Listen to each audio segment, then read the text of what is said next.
சசிகலாவுடன் இணையும் ஓ பன்னீர்செல்வம். ஜெயலலிதா பிறந்த நாளில் அறிவிக்கப் போகும் அதிரடி அறிவிப்பு. அதிர்ச்சியில் எடப்பாடி பழனிசாமி. ஓ பன்னீர்செல்வத்தின் தீவிர ஆதரவாளராக அறியப்பட்டவர் தான் ஜே.சி.டி. பிரபாகர்.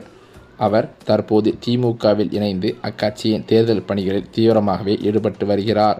மேலும் விஜயின் அரசியல் அணுகுமுறை மற்றும் தலைமை பண்பு நமக்கு மிகுந்த மனநிறைவை தருவதாக அவர் தெரிவித்திருக்கிறார். சமீபத்தில் செய்தியாளர்களை கூட அவர் சந்தித்து பேசும்போது முன்னாள் முதலமைச்சரான ஓ பன்னீர்செல்வம் விரைவில் ஒரு நல்ல முடிவை எடுப்பார் என்று குறிப்பிட்டிருக்கிறார். ஓபிஎஸ் தவேகாவிற்கு வருவதுதான் தற்போதுள்ள அரசியல் சூழலில் மிகச்சரியான மற்றும் நல்ல முடிவாக இருக்கும் என அவர் தனது கருத்தை வெளிப்படுத்தியிருக்கிறார். இது தமிழக அரசியல் களத்தில் குறிப்பாக ஓபிஎஸ் ஆதரவாளர்கள் மத்தியில் பெரும் பரபரப்பையே ஏற்படுத்தியிருக்கிறது. தவேகா தலைவர் விஜய் குறித்து பேசிய அவர், விஜய் தனது விரல் நுனியில் அனைத்து அரசியல் விவரங்களையும் வைத்துள்ளதாக பாராட்டினார். அத்தகைய தெளிவான தலைமைக்கு கீழ் பணியாற்றுவதை தான் பெருமையாக கருவதாகவும் ஜே.சி.டி. பிரபாகர் கூறியிருப்பது பரபரப்பை ஏற்படுத்தியது மட்டுமில்லாமல் தமிழக அரசியலில் முக்கியத்துவம் வாய்ந்ததாக பார்க்கப்படுகிறது. தமிழக சட்டமன்றத்திற்கு இன்னும் சில மாதங்களில் தேர்தல் நடைபெற உள்ளது. தற்போது வரை பாஜக, பாமக, அமமுக ஆகிய கட்சிகள் அதிமுக கூட்டணியில் இணைந்துள்ளன.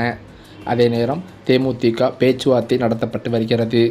நாளைக்குள் அதிமுக, பாஜக உட்பட கூட்டணி கட்சிகளின் தொகுதி பங்கீட்டை முடித்து பிரதமர் மோடி கலந்து கொள்ளும் கூட்டத்தில் கூட்டணி கட்சி தலைவர்களை மேடையேற்ற அதிமுக திட்டமிட்டிருக்கிறது.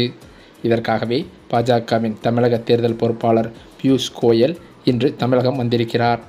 அடுத்த 3 நாட்களில் தமிழகத்தில் முகாமிட்டு இருக்கிறார். தமிழக அரசியலில் சட்டமன்ற தேர்தல் களமானது சுடுபிடிக்க தொடங்கியிருக்கும் நிலையில் தேசிய ஜனநாயக கூட்டணியில் முன்னாள் முதலமைச்சரான ஓ பன்னீர்செல்வத்தை இணைக்க பாஜக தலைமை அதிரடியான மெகா ஆஃபர்களை வழங்கியுள்ளதாக தகவல்கள் வெளியாகியுள்ளன. அதிமுகவில் எடப்பாடி பழனிசாமிக்கும் ஓபிஎஸ்க்கும் இடையிலான மோதல் நீடித்து வரும் நிலையில் ஓபிஎஸ் தரப்பை தன்வசம் ஈர்க்க பாஜக தீவிரம் காட்டி வருகிறது. இதைத் தொடர்ந்து அதிமுக மூத்த நிர்வாகி வேலுமணி உள்ளிட்டோர் பியூஷ் கோயலை சந்தித்து தொகுதி பங்கீடு தொடர்பாக பேச்சுவார்த்தை நடத்தியிருக்கின்றனர். பாஜக தலைமையிலான அணியில் டிடிவி தினகரனின் அமமுக, புதிய நீதி கட்சி, ஜே.கே ஆகிய கட்சிகள் இருக்கிறது. எனவே அதிமுகவிலிருந்து பாஜகவிற்கு ஒதுக்கப்படும் தொகுதிகளில் இருந்து உள்ஒதுக்கீடு வழங்கப்பட உள்ளது. குறைந்தபட்சம் 40 முதல் 45 தொகுதிகளை பாஜக தரப்பிலிருந்து கேட்கப்பட்டுள்ளதாம். அதில் பாஜகவிற்கு 20 முதல் 25 தொகுதிகளும், அமமுகவிற்கு 8 முதல் 10 தொகுதிகளும், ஜே.கே.ஐ மற்றும் புதிய நீதி கட்சிக்கு தலா 2 தொகுதிகளும் ஒதுக்கப்படும் என கமலாய வட்டாரங்கள் தெரிவிக்கின்றன. அதிமுக கூட்டணியில் உள்ள பாமகவிற்கு 18 தொகுதிகளும், வாசனுக்கு 4 தொகுதிகளும், புரட்சி பாரதம், புதிய தமிழகம், ஜான் பாண்டியன் ஆகிய கட்சிக்கு 2 தொகுதிகளும் ஒதுக்கப்படும் என தெரிகிறது. அதே சமயம் 2026 தமிழக சட்டமன்ற தேர்தலில் பலமான கூட்டணியை அமைப்பதன் மூலம் ஆளுங்கட்சியான திமுகவை வீழ்த்த வேண்டும் என்பதில் அமித்ஷா தீவிரமாக ஈடுபட்டு வருகிறார். கடந்த தேர்தல்களில் அதிமுக மற்றும் பாஜக தனித்தனியாக போட்டியிட்டதால் ஏற்பட்ட பின்னடைவை தவிர்க்க இம்முறை மீண்டும் அதிமுகவுடன் கைகோப்பது அவசியம் என்பதை அவர் வலியுறுத்தியிருக்கிறார்.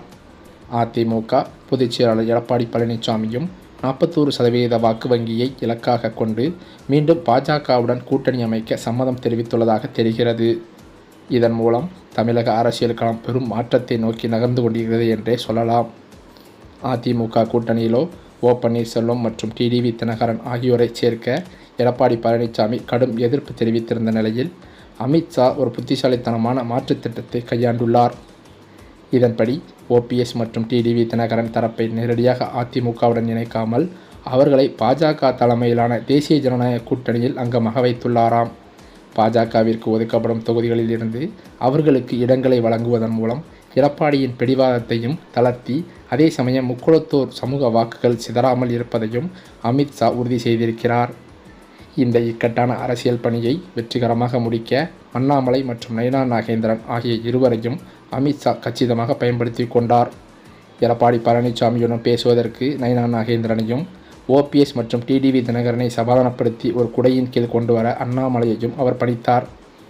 அண்ணாமலை தனது தலைவர் பதவியிலிருந்து விலக்கப்பட்ட பின்னரும் டெல்லி மேலிடத்தின் கட்டளையை ஏற்று மறைமுகமாக செயல்பட்டு இந்த மிஷன் இம்பாசிபிள் பணியை சாத்தியப்படுத்தியிருக்கிறார் என்றே சொல்லலாம்.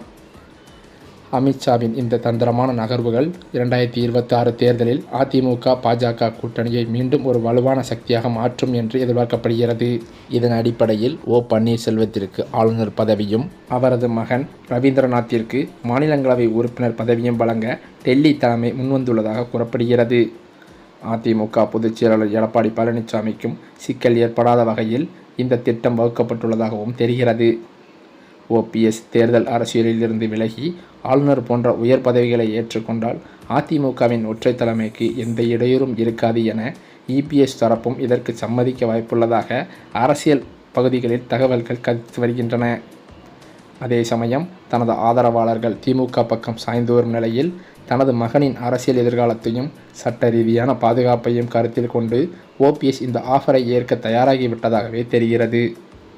பிரதமர் நரேந்திர மோடி வரும் 23ஆம் தேதி தமிழகத்திற்கு பிரச்சாரத்திற்காக வரவுள்ள நிலையில் அதற்குள் ஓபிஎஸ் அணியுடனான கூட்டணி பேச்சுவார்த்தையை இறுதி செய்ய பாஜக மேலிட பொறுப்பாளர் பியூஷ் கோயல் சென்னை வந்திருக்கிறாராம்.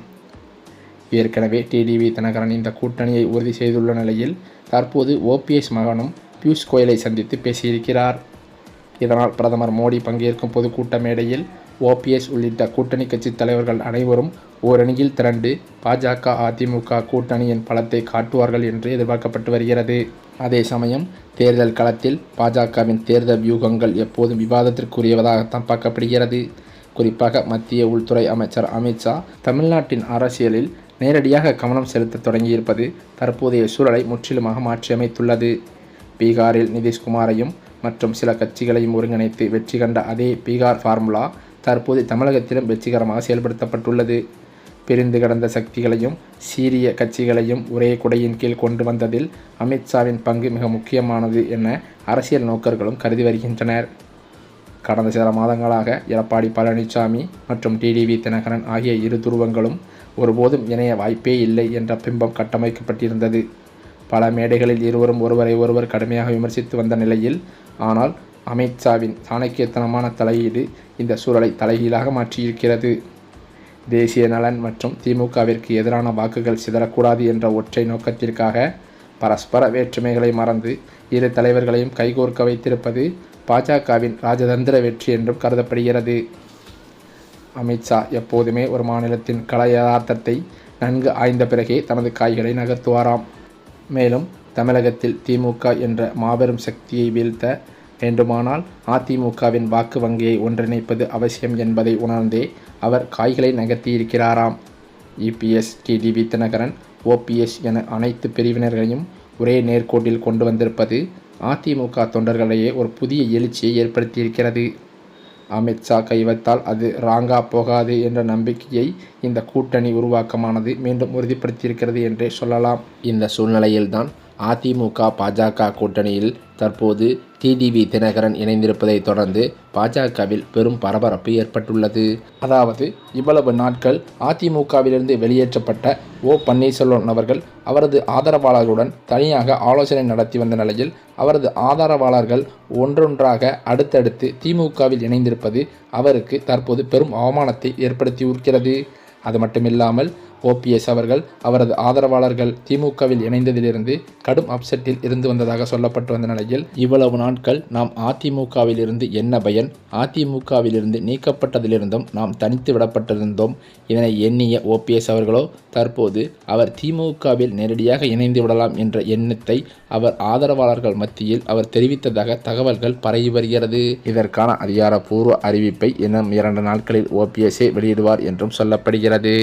இந்த சூழ்நிலையில் ஓ பன்னீர்செல்வம் அவர்கள் தற்போது சசிகலா ஆரம்பிக்கப் போகும் புதிய கட்சியில் இணைய உள்ளதாக அதிர்ச்சி தகவல்கள் பரவி வருகிறது.